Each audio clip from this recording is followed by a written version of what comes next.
তোমরা যেটা ক্যালকাটা ইউনিভার্সিটির আন্ডারে 4th সেমিস্টার এমডিসি কোর্স অর্থাৎ পাস কোর্সের ছাত্রছাত্রী আছো এবং তোমাদের শিক্ষাবিজ্ঞান সাবজেক্টই আছে, তোমাদের জন্য আজকের ক্লাস খুবই গুরুত্বপূর্ণ।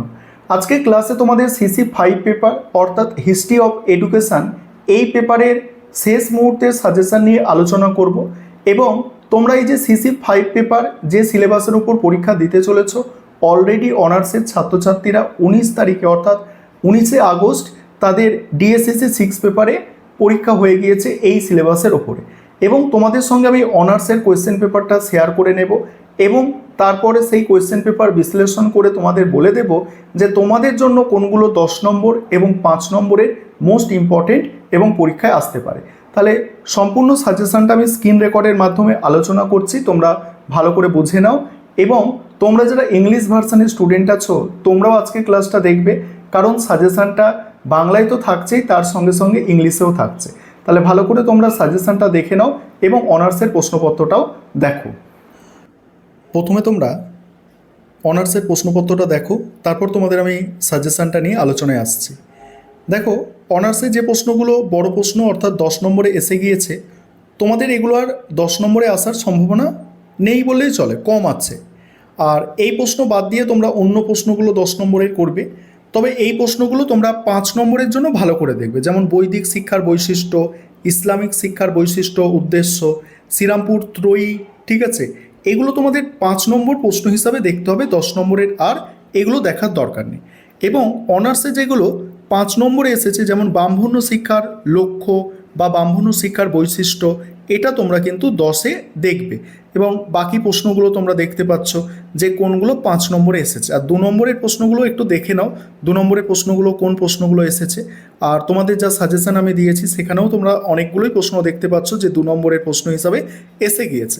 তবে তোমাদের তো আমি 50টা বা 60টার মতো প্রশ্ন করিয়েছিলাম, ওখান থেকে 2 নম্বরের প্রশ্ন করলে তোমাদের কমন চলে আসবে। এবার তোমাদের সাজেশনটা তোমরা ভালো করে বুঝে নাও। দেখো এখানে কি হচ্ছে, এখানে এই যে প্রশ্নটা আছে প্রথম প্রশ্ন, এটা অনার্সে এসে গিয়েছে, বৈদিক শিক্ষা ব্যবস্থার প্রধান বৈশিষ্ট্য, অনার্সে 10 নম্বরে এসেছে। এটা আর তোমাদের জন্য গুরুত্বপূর্ণ থাকছে না।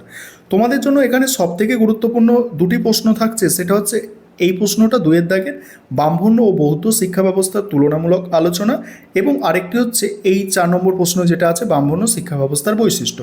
তাহলে এই দুটো প্রশ্ন তোমাদের জন্য সবথেকে গুরুত্বপূর্ণ প্রশ্ন হিসাবে এবারে থাকছে।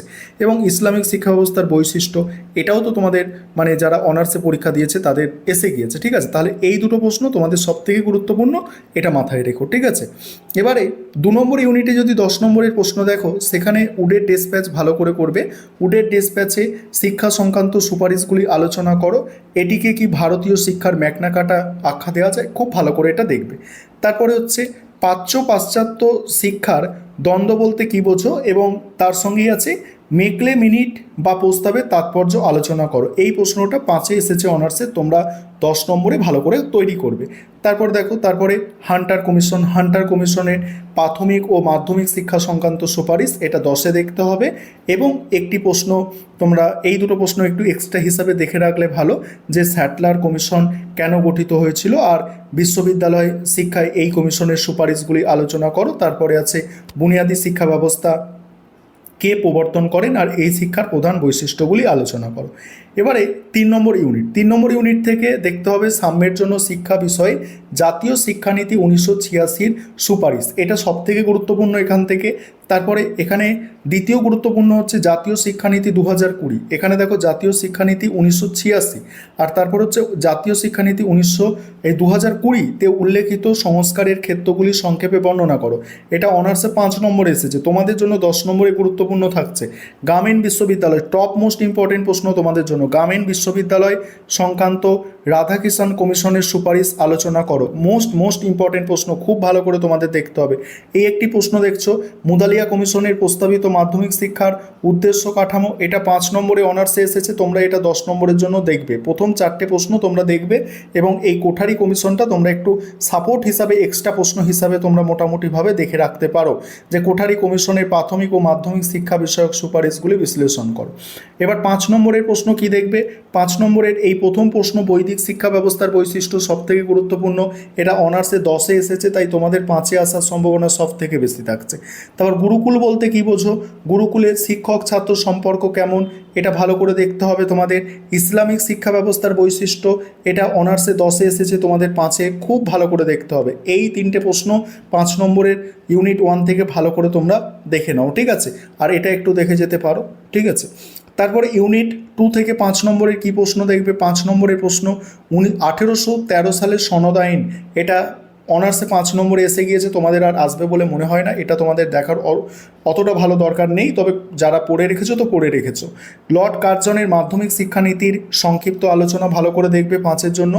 নারী ক্ষমতায়নে শ্রীরামপুর ত্রয়ীর অবদান, এই শ্রীরামপুর ত্রয়ীর অবদান, এটা তোমরা 5 নম্বরের জন্য ভালো করে দেখবে, এটা অনার্সে 10 নম্বরে এসে গিয়েছে। তারপরের প্রশ্ন দেখো, তারপরের প্রশ্ন হচ্ছে প্রাথমিক শিক্ষা সম্পর্কে অ্যাডামসের 3য় রিপোর্ট, এটা অনার্সে 5 নম্বরে এসে গিয়েছে, তোমাদের জন্য আর ওরকমভাবে গুরুত্বপূর্ণ থাকছে না, তবে যাদের পড়া আছে তোমরা দেখে যেতে পারো। বুনিয়াদী শিক্ষার গুরুত্বপূর্ণ বৈশিষ্ট্য আলোচনা করো, এটা 5-এ দেখবে। তারপরে দেখো 3 নম্বর ইউনিট থেকে কি আছে, 3 নম্বর ইউনিট থেকে মুদালিয়া কমিশনের প্রস্তাবিত শিক্ষার 7টি প্রবাহ বা সপ্ত প্রবাহ সংক্ষেপে লেখো, এটা 5-এর জন্য ভালো করে দেখছো। তারপরে এখানে জাতীয় শিক্ষানীতি 2020, এটা 5-এ এসেছে অনার্সের, এটা তোমাদের আমি বড় 10-এর জন্য করতে বলেছি, 5-এর জন্য এটা আর ইম্পর্টেন্ট থাকছে না। তারপর কোঠারি কমিশনের প্রস্তাবিত মাধ্যমিক শিক্ষার পাঠ্যক্রম বর্ণনা করো, এটা 5-এ ভালো করে দেখবে।